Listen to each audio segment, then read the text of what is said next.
Hello, this lecture is on New Kingdom Egypt. So Egypt has a long history, and we're going to focus on some important people from the New Kingdom. The New Kingdom is interesting because it's a time when Egypt was an empire. And remember, our definition of empire is when you are a group of people who controls people who are ethnically and culturally, religiously different from you. So the Egyptians are going to conquer up here into Palestine, modern day Israel, and so forth. And this section is a little bit different from some of what we've had so far because each one of the individuals we're going to look at, we basically have a video clip connected to. And I'm going to kind of leave those clips on their own, separate from the lecture.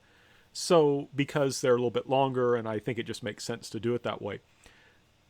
But I need to give you some background to kind of understand a little bit more about those clips and to kind of connect them together. But the theme and the reason I'm bringing these people together is looking at the connection between religion, tradition, and the individual. Right? Religion in this time period is not something you can just say, oh, there it is. It's kind of all over the place. And it's closely connected to tradition. And there's an understanding. These are civilizations that are interested in stability. They want to keep doing what worked in the past. They're not necessarily all that interested in innovation. And usually there's a reason why things are the way they are. But as you know, as individual human beings, you don't always like how things are the way they are. And sometimes you want to change them. Right? You may say, no, I don't like how things are organized. And what we're doing here is we're looking at several people who, to one degree or another, possibly with the exception of Thutmose III, but we'll talk more about him later, who were not happy with the way things were in Egypt. And we're going to look at how they tried to change things.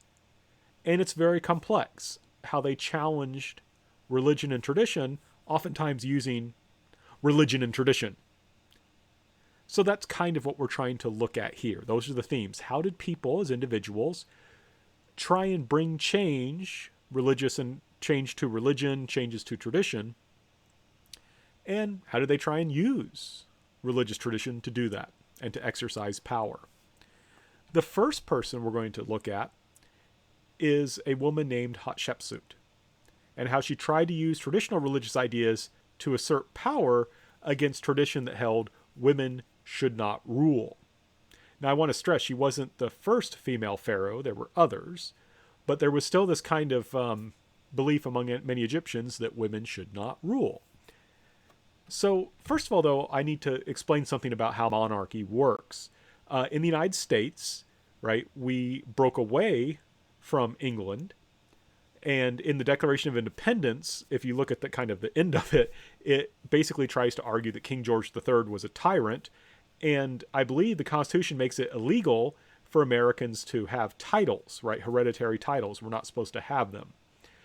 So we don't like hereditary monarchy, at least historically. There's this idea we're trying to get away from that whole kingship thing. So there was a tendency in American history to view kings as being bad and monarchies being bad. But whatever you think of monarchy, it did have an advantage, right? Monarchy has an advantage. And that is it provides stability, right? The idea is that you have a king. The king is in charge of protecting the nation, of bringing justice. And then when the king dies, one of the king's children, I mean, it varies depending on the civilization, will take over. And so you have stability. And in England, they would say something like, the king is dead, long live the king. So when the king died, and they said this, the king is dead, long live the king, what they mean is, the old king has died, and instantly we have a new king. So there's no period when we don't have someone holding the government together, protecting our nation, and giving us justice. That's kind of the idea. That monarchy is meant to give you stability. You have one person, the buck stops with that person, they're the person in charge. When they die, then the next person who's in line will become in charge. And a lot of times they would have a tradition of having a crown prince. So while the king was alive, he would make it very clear who the next king would be. I say he because they were typically kings, but we'll see some queens or female rulers as time progresses. But here's a problem. What if there's an issue with the succession? right? What if there's an issue with the succession? What if there's a problem? So let me give you an example of a problem.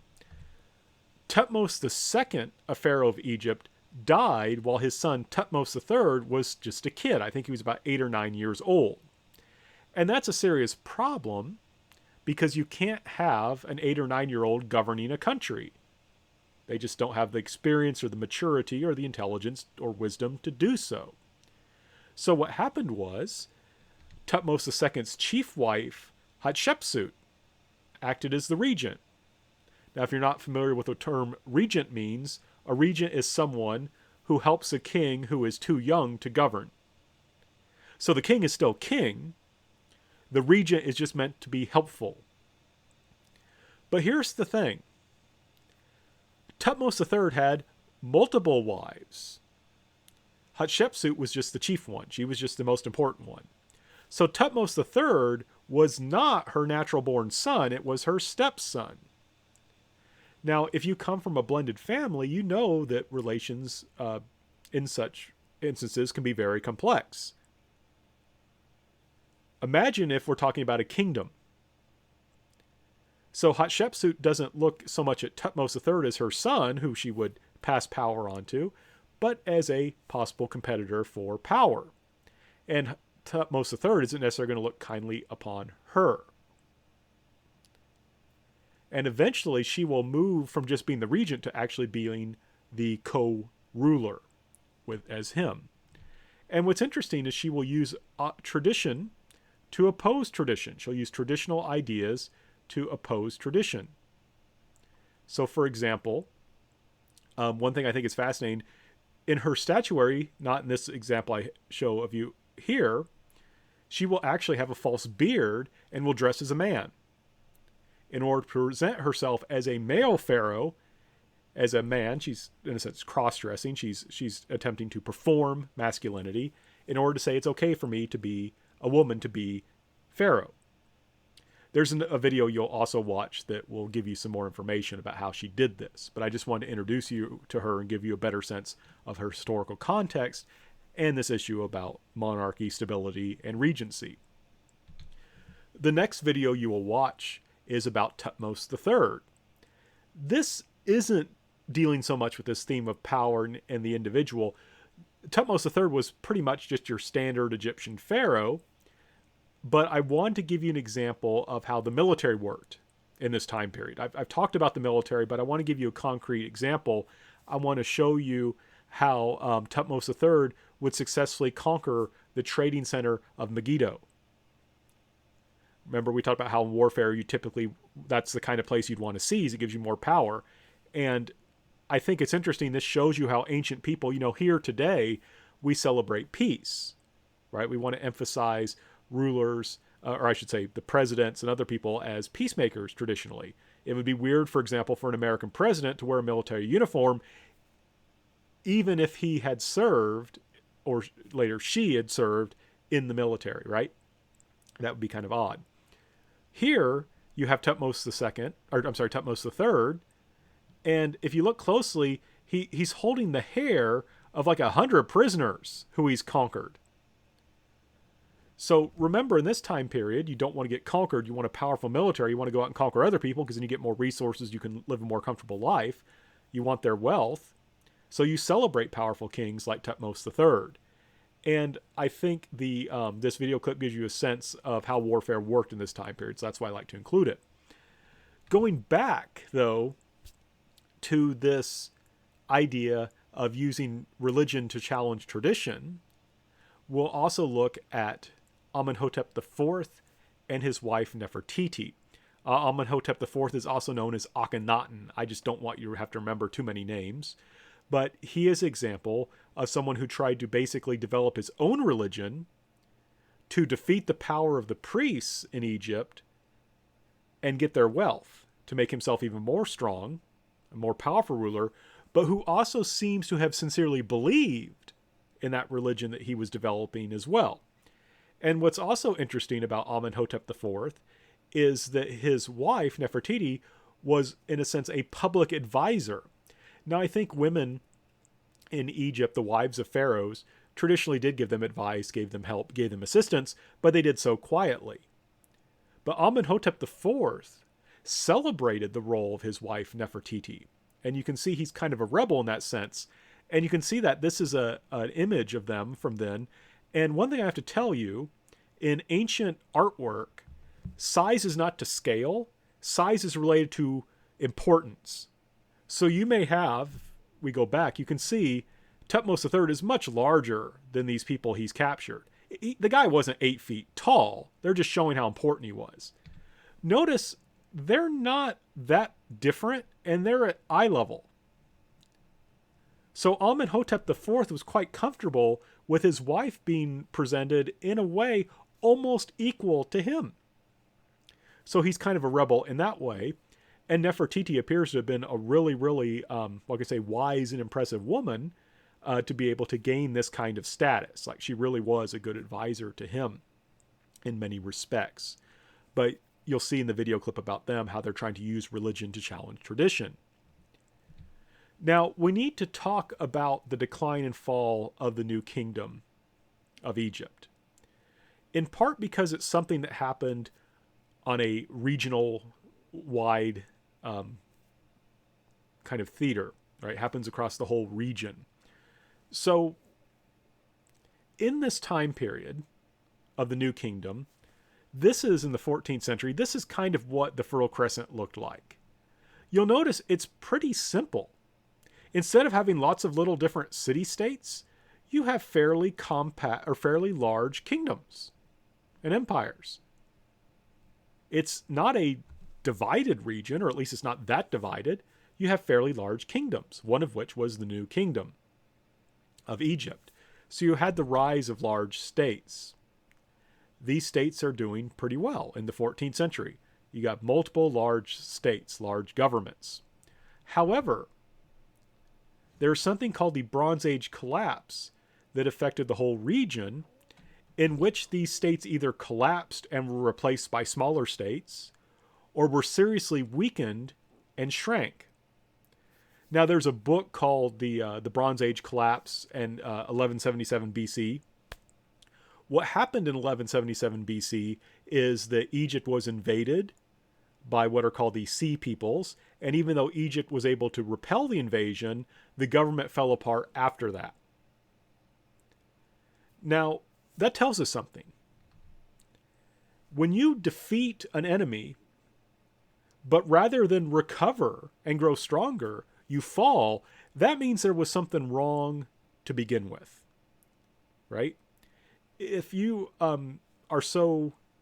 if your state was stronger and you defeated the enemy, you should be doing just fine. But something was wrong with Egypt, that it would fall apart after winning against an enemy.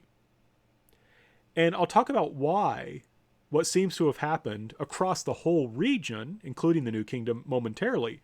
But the key thing is, if you collapse after winning a war, that means something was wrong. And your ability to maintain the heights of your civilization must have been limited by something. Something went deeply wrong. And it would take centuries to recover. Right? It's going to take centuries to recover from this. What makes this fall so important is it's going to leave space for new kingdoms to develop. Right? New kingdoms are going to start developing out of this. And that's very, very important. Right? There's going to be space for new kingdoms to develop. Why is it important? Well, one of those kingdoms is the Hebrew kingdom. Right? The ancient Israel, which is very important in world history. So we'll get to them later. For now, though, we need to talk now about the causes of the Bronze Age collapse. Why did this happen? Why is it, for example, 1177 is not the exact year when things fell apart, but it's a good year because, like I said, this shows us something's wrong when you lose a war and then your country falls apart. You win a war and your country falls apart. Obviously, something's wrong, correct? Now, traditionally, in history, it was argued that it was foreign invaders. That's why the you had the Bronze Age collapse. All these foreigners came in and invaded. But again, that doesn't explain everything, because why do you fall apart after you win a war? There must have been multiple causes, right? There must have been multiple causes. One is a sense the danger that success can put you into. These civilizations were very successful at growing food.